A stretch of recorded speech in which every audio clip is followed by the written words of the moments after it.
everybody, Mr. Holgen here. Welcome to Movie Mondays. I'm so glad you're joining us. Guess what? It is the fourth quarter. Hey, first official day of the fourth quarter, which means you got one quarter left to make sure you're doing things the right way. So finish strong, win the day. Don't stop now. Keep doing what you do. And with that in mind, during the fourth quarter in film class, what we work on is one feature-length film. Now, feature, more like 5 minutes, but my students are going to be working on making one completed final piece that hopefully is a culmination of all the things that they've learned either in film 1, film 2, or possibly even independent study. Once those are completed, we'll let you know when we're going to have a screening for these films. We often have a screening for them, and it's going to be after school, but we'll let you know once they're completed, where we'll do it, when we'll do it, and all that information. Now, so far during Movie Mondays, we've been showing you these projects that have been completed. They're finished. They're kind of whole films or whole projects. But what we're going to show you today is something that I like to do with my students in order to teach them the artistic style of filmmaking. As a teacher, I have to teach students the technical side, the theory side, even some history, but I don't want to neglect that filmmaking is an art form, not only with the camera, but in the way you block a scene, the way you direct something, the way you edit it. It all adds up to this vision that people will call the auteur theory. And the auteur theory is, it's like when you watch a movie by Spielberg and there's just an essence about it that you're like, that's a Spielberg film. Or if you watch something by Edgar Wright, you're like, that's got an Edgar Wright vibe to it, right? That's the auteur theory. And if you break a film into pieces and really look at specific parts of it, you'll be able to find some commonalities through these films and some of the techniques that these directors will often, fall back on when they're making their films. And so, with that in mind, I have a unit here in film where I call it the director study. And what we do is we take a few directors, one at a time, and we look specifically at what makes them unique. And we isolate that one particular aspect of filmmaking.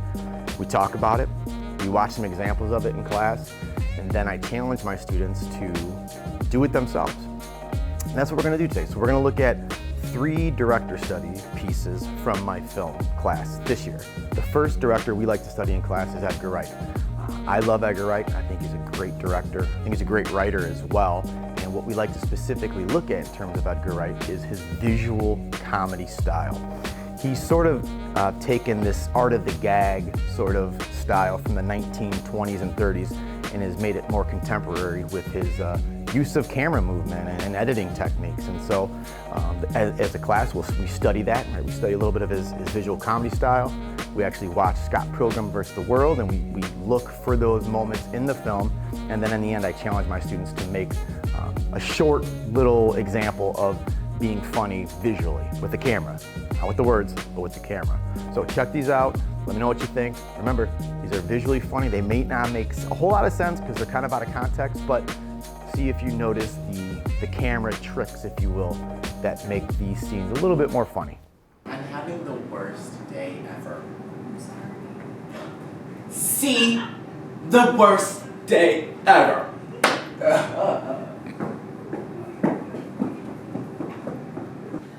Well, I don't want to be here either. Okay, so, update. My day just got better, and...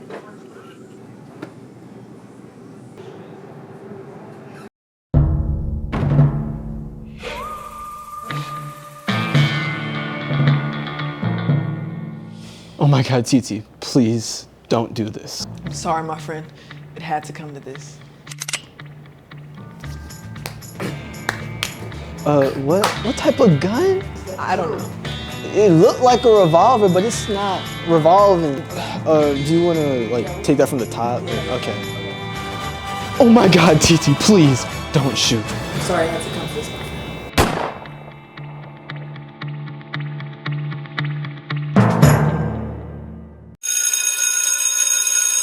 Bro, the Eagles should win the Super Bowl.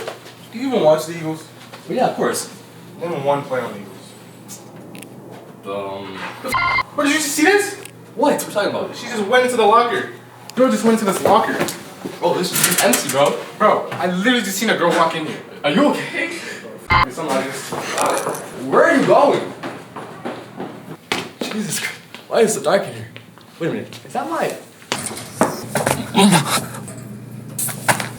What the... Wait a minute.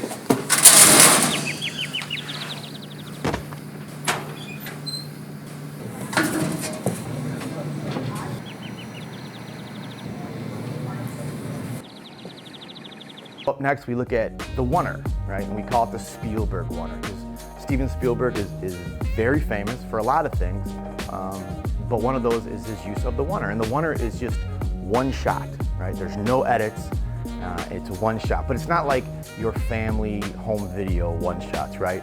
And here's the trick, is when you're doing a oneer, right, a one shot movement, you have to continue to keep the rules of filmmaking, the grammar of filmmaking in mind as you're moving your camera around. So if you're talking about the rule of thirds, the Fibonacci rules, a lot of these things, the triangulation of characters, all of these aspects of filmmaking need to continue to stay in play. Check these out. These are students' examples or attempt at a oneer. Again, they're kind of out of context because they're their own standalone piece.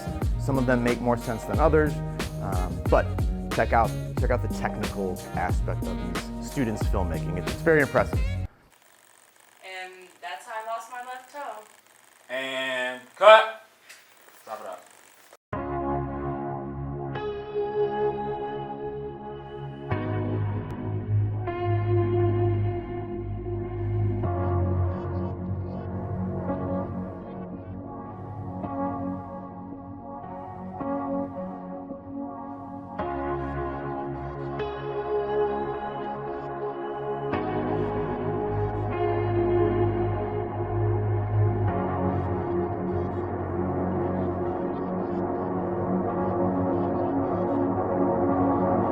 I will always love you how I do.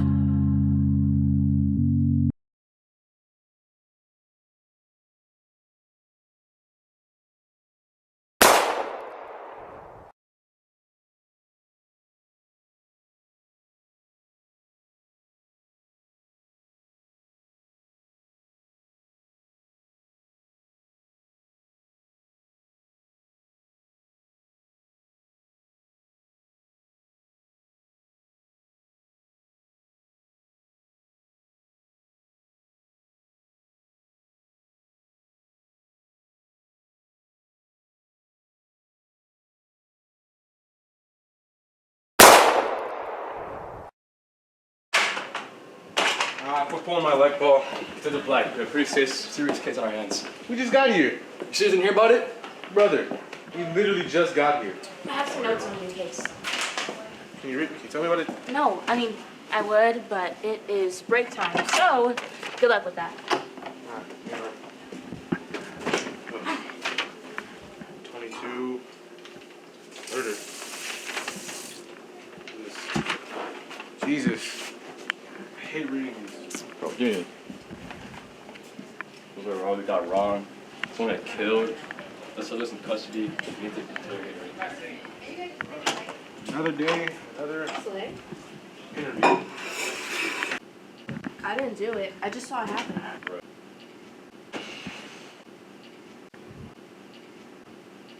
You too? Go.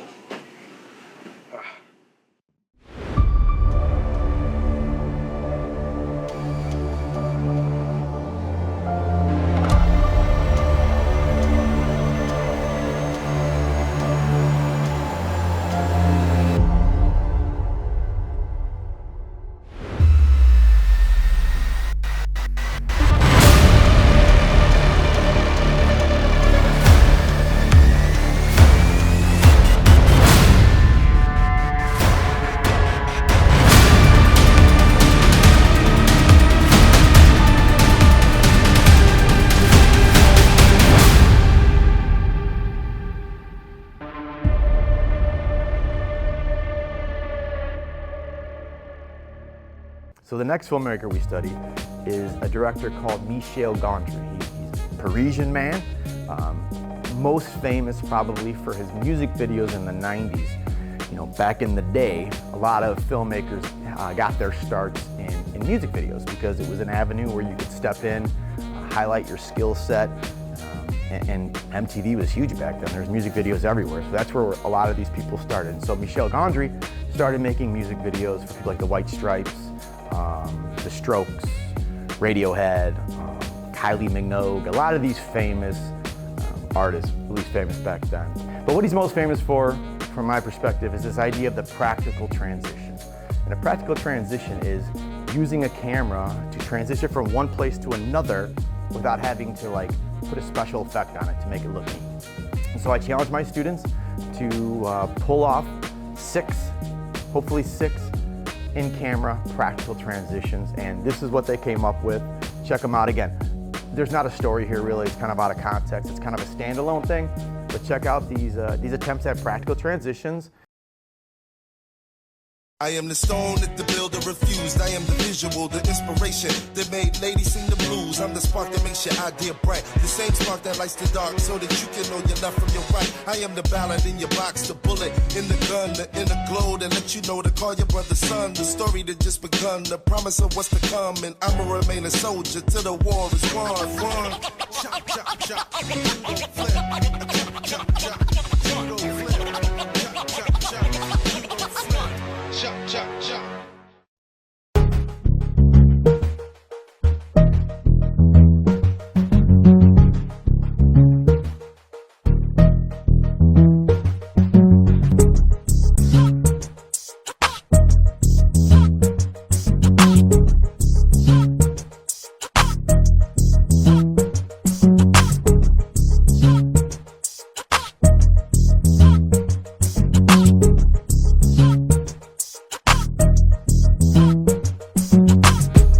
Thank you for watching. Happy fourth quarter again. Go out there and start the fourth quarter off right. We'll see you.